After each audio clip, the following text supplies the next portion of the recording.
पढ़ना क्या था, आज हम लोग को पढ़ना था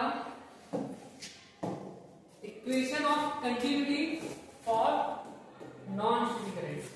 स्टेडी करंट के लिए हम लोग इक्वेशन ऑफ कंटिन्यूटी पहले ही पढ़ चुके हैं और तुम लोगों को याद भी होगा कि equation of continuity steady current के लिए कितनी थी।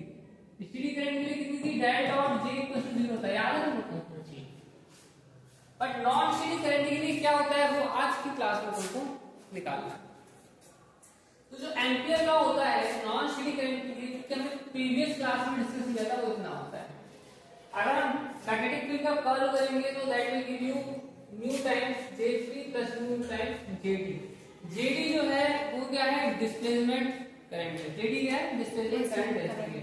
और वो मैंने तुमको बताया था कि वो क्या होती है, प्रीवियस क्लास में बहुत अच्छे से JD के बारे में डिस्कस हो चुका है। JD कुछ होता है del t upon del t, जहां की ये आप वेक्टर अज्यूम करें ना, जहां की जो D है वो डिस्प्लेसमेंट वेक्टर है जिसकी वैल्यू होती है एप्सिलॉन नॉट E। तो अगर हम यहाँ D की वैल्यू यहाँ रख देंगे तो JD का जो फॉर्मूला है वो ये बन जाता है। तो नेक्स्ट इक्वेशन हमें करना क्या है कि हमें ये JD की जो वैल्यू है डिस्प्लेसमेंट करंट डेंसिटी की वैल्यू को हमने यहाँ पर रख दी है। समझ में आ रहा है, हमने सिर्फ यहाँ रख दिया, कुछ नहीं किया। अब हम दोनों तरफ क्या कर रहे हैं, डाइवर्जेंस ले रहे हैं। तो डाइवर्जेंस तुम लोगों को मालूम है कैसे करते हैं, जो डेल होता है उसका डॉट प्रोडक्ट कर देते हैं। तो दोनों साइड हमने डेल का डॉट प्रोडक्ट कर दिया। अब यहाँ पर डेल 2 बार आ रहा है, कितनी बार आ रहा है, 2 बार आ रहा है। अब ये 2 बार अगर आएगा तो ये जो स्केलर प्रोडक्ट है क्या हो जाएगा, 0 हो जाएगा। इसलिए हमने बताया था स्केलर प्रोडक्ट में अगर एक वेक्टर 2 बार आ जाए तो उसकी वैल्यू 0 हो जाती है, तो वो 0 हो जाएगा। ठीक है, अब ये अगर 0 हो जाएगा और अगर हम इस क्वांटिटी को इस तरह मतलब तो हमने यहाँ 0 कर दिया।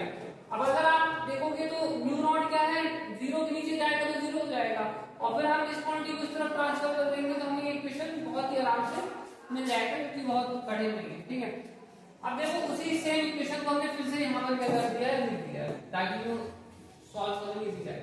अब जो पॉजिटिव इक्वेशन होता है जो कि गॉस लॉ की है तो उसको ऐसे लिखते हैं, क्योंकि डेल नॉट है तो अपन अभी इसको डेरिवेशन करने जाएंगे, आप याद रखो।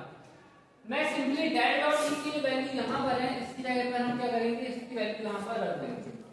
हमने रख दी है, आप देख सकते हो हमने रख दी है, ये और ये क्वांटिटी क्या कट जाती है।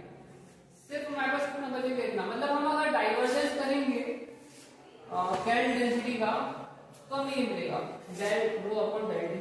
और इसी इक्वेशन को हम कहते हैं equation of continuity for non steady current.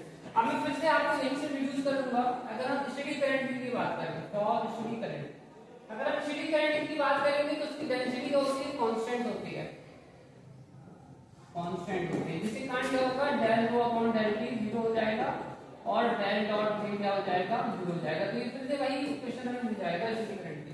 तो ये वाला जो इक्वेशन है ये किसके लिए, नॉन स्टेडी करंट के लिए है, जो कि जनरल है। ठीक है, किसी कोई डाउट? ठीक है, प्रोजेक्ट बन रहा है बताओ। Yes sir.